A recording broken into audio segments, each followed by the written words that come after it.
A Bee Gees song? Or... Well, you sang a Bee Gees song, you sang another song. I Love You More Today. You also right. sang, John, one you probably didn't even know about. Oh, my. You were singing Every Day Without You Day, a girl is the sweeter than, or with you, girl is sweeter than the day before. That's Pat Upton. Okay. Spiral Staircase. Yeah. There's an article in the paper over him over the weekend. He's 72 years old now, lives in Gunnersville, Mark McCall. We've got that song if we have time to get it today. Wow. But yeah, Pat Upton's an old buddy of mine. He came to our show and sang it a couple times. Yeah, he sang it a couple of times. Yeah. He sings at a lot of weddings, and but he was with Ricky Nelson. And when Ricky Nelson died that night in the plane crash, he had just performed at Pat's Club in Huntsville. Okay. Mark McArthur had a great article about him, Gunnersville musician to be reunited with sons of Ricky Nelson. They're playing here at the place in Huntsville coming up in a couple of weeks, and he's going to be playing with them. Super guy, but he wrote that song, and that's Spiral Staircase. That's a great song. But you were singing it. Oh, yeah, well, I know Pat doesn't sing it quite as well as I do. But how to manage my mouth, John? Oh, my. Oh, gosh. That's a great thing to talk about. Well, it is, because some people I know have a problem with their mouth, but not anybody in this. Some of us like to talk, John. We all like to talk. No, I shouldn't say all of us, but a lot of us. You were inaccurate about one thing, though. Those stats about women talk, 45 miles per hour, it's reversed in our house. Oh, okay, it's the other way around. That's right. The average man speaks about 12 to 20,000 words a day. The average woman about 24 to 30,000 words a day, with gust up to 45,000.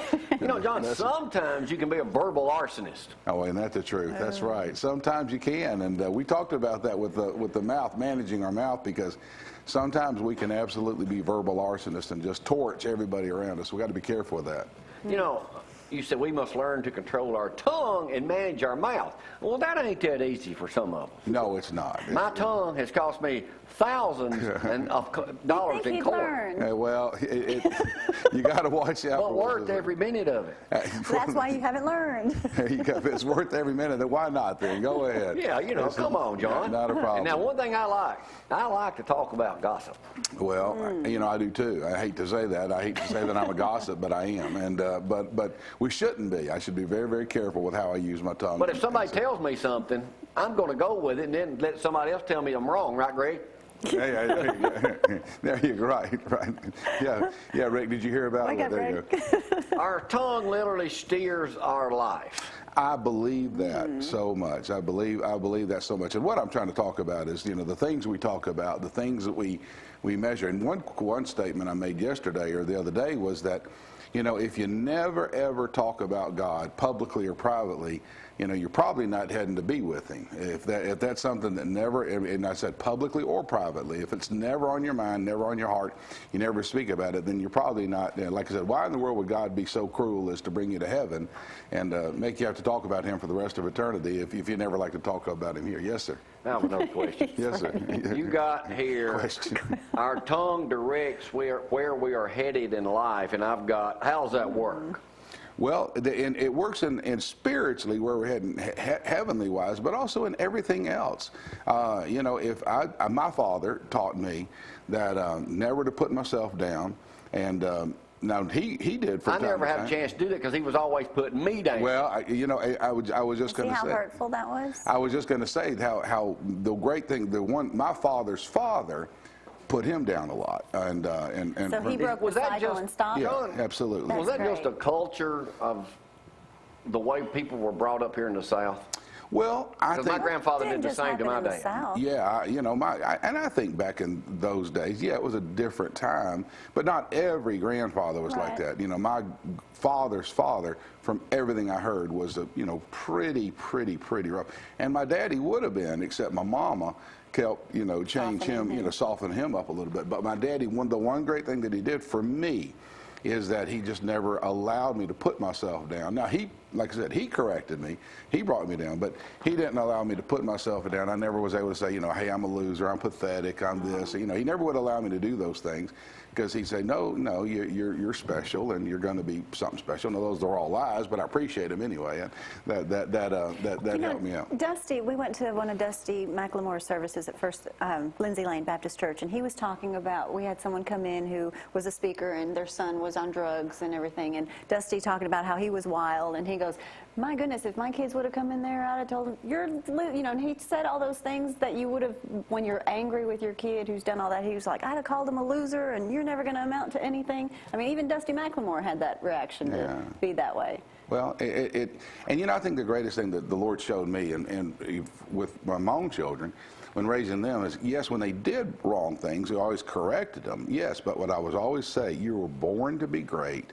You were born to be somebody special in the eyes of God. You're precious in His sight, and I'm here to help you become that person. Now, who'd you tell that to? I told it to my children, Kelly. Well, you got good kids. He has amazing children. I've got a very, very blessed. I was trying to tell my kids I'd moved. Well, I understand sometimes, buddy. Well, anyway, we just... No offense, Abby.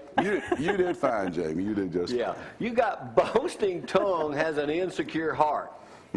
Well, it's the truth. Well, let me tell you what I've done lately. Yeah, okay, John. okay. Yeah, what have you done lately, buddy? Yeah, I got you. I got you. That's right. You know, if you really think about it, when we boast, we've all been around people that always have a better story than you, and always caught the bigger fish than you, or always ran from. I'm looking around this room, seeing all that. Yeah, it happens. But whenever we are like that, we can't let anybody's story top our story.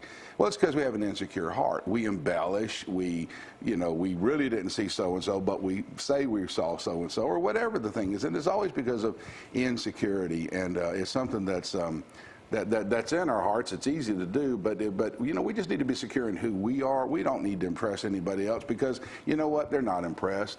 Like I said, everybody sit around and worries about everybody's talking about them, stuff like nobody's talking about you.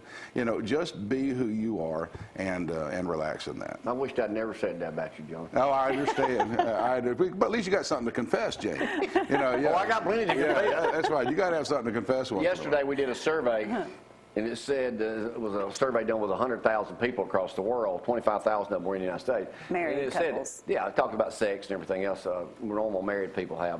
But I don't know, it didn't say the age group, but it did say, there's the article now, it did say 40-something% of married couples, men and women, have a major secret that they're withholding from their spouse. Wow, 40%. Is that not unbelievable?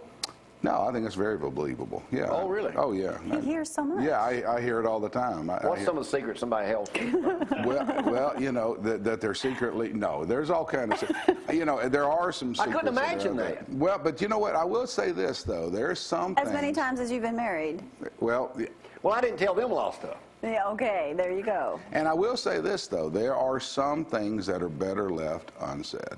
There are some things out there that are just more better. Hurtful if it's told. I mean, there's some things that there's not a bit of good that's going to come. And there's not a bit of good that's going to come from sharing that with anybody else. So it's okay to lie. So what now? Okay to lie. I didn't say that. I said it's smart. So you're not lying if you're not telling. Sometimes. Because you don't know about it. Because you know what? It would be you would be an absolutely insane person to say the absolute